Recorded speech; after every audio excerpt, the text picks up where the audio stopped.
Job. El misterio del sufrimiento y la fidelidad a Dios, un libro que todos necesitamos en momentos difíciles. Bienvenidos a Historias Bíblicas, donde revelamos los misterios y secretos ocultos en las Escrituras. Hoy nos adentraremos en uno de los libros más misteriosos y conmovedores de toda la Biblia, Job. Un libro que no nos ofrece respuestas fáciles, pero sí abre una ventana al corazón humano y al misterio del sufrimiento. Job nos enseña que la fe no es ausencia de dolor, sino perseverancia en medio de él.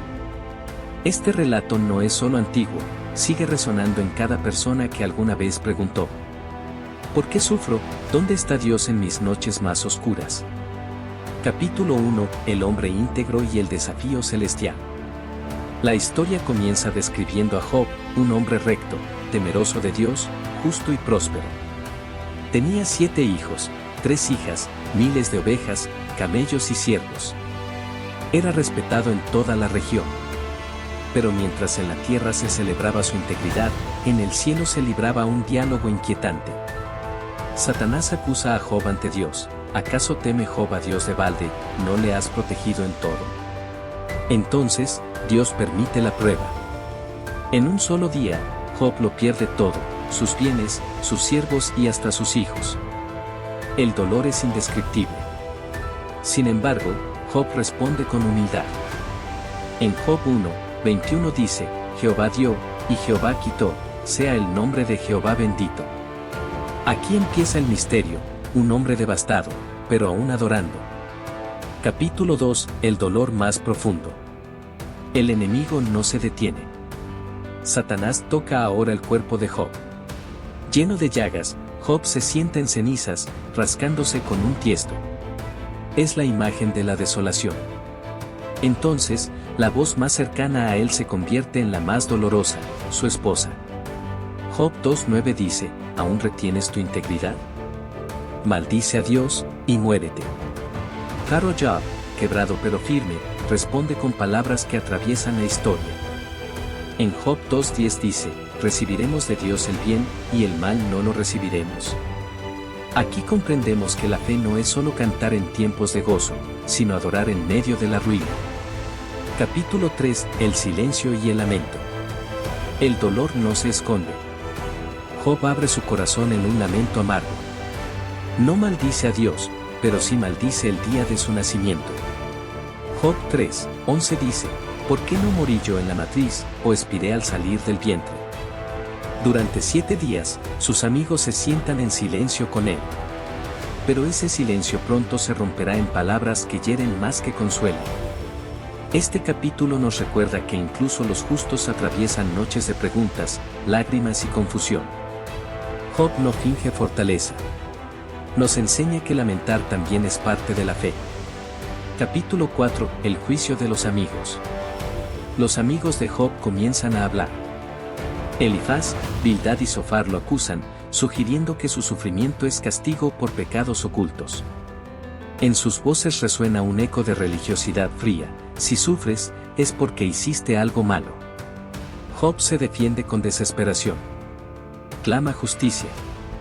Grita en medio del silencio de Dios. En Job 13:15 dice: he aquí, aunque él me matare, en él esperaré.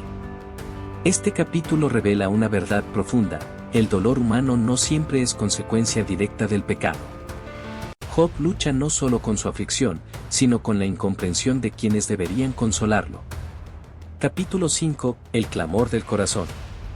En medio de sus lamentos, Job lanza una de las declaraciones más poderosas y proféticas de toda la Escritura. En Job 19:25 dice: yo sé que mi Redentor vive, y al fin se levantará sobre el polvo. Aquí, el sufrimiento abre paso a la fe.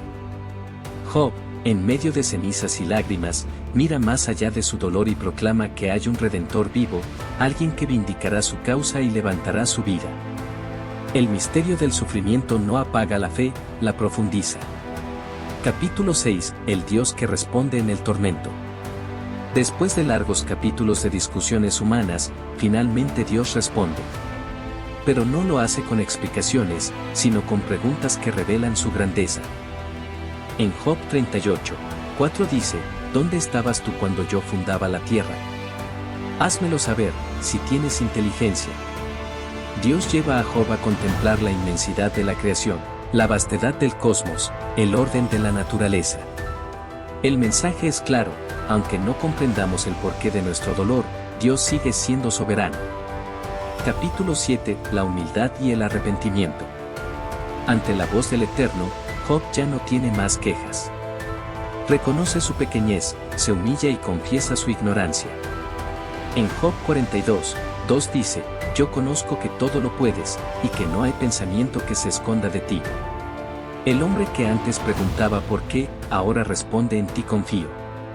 Aquí descubrimos que la verdadera sabiduría no está en tener todas las respuestas, sino en descansar en el carácter de Dios. Capítulo 8. El final restaurado. El relato no termina en tragedia. Dios vindica a Job, lo restaura y lo bendice más de lo que tenía antes. Sus amigos, que lo habían acusado, ahora deben acudir a él para ofrecer sacrificios, y Job ora por ellos. En Job 42, 10 dice, y quitó Jehová la aflicción de Job, cuando él hubo orado por sus amigos, y aumentó al doble todas las cosas que habían sido de Job. El misterio del sufrimiento se convierte en testimonio de la fidelidad divina. El dolor fue real, pero la esperanza aún mayor. El libro de Job no es un tratado de filosofía, sino un espejo de nuestra propia vida. Nos enseña que el sufrimiento no siempre tiene explicaciones humanas, pero siempre tiene un propósito eterno.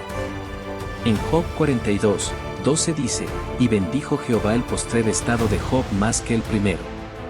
La historia de Job nos recuerda que la última palabra nunca la tiene el dolor, sino la fidelidad de Dios. Y ahora yo te pregunto, ¿estás pasando por un tiempo de prueba? Escríbelo en los comentarios, comparte este mensaje y suscríbete, porque los misterios de la Biblia aún tienen mucho por revelar.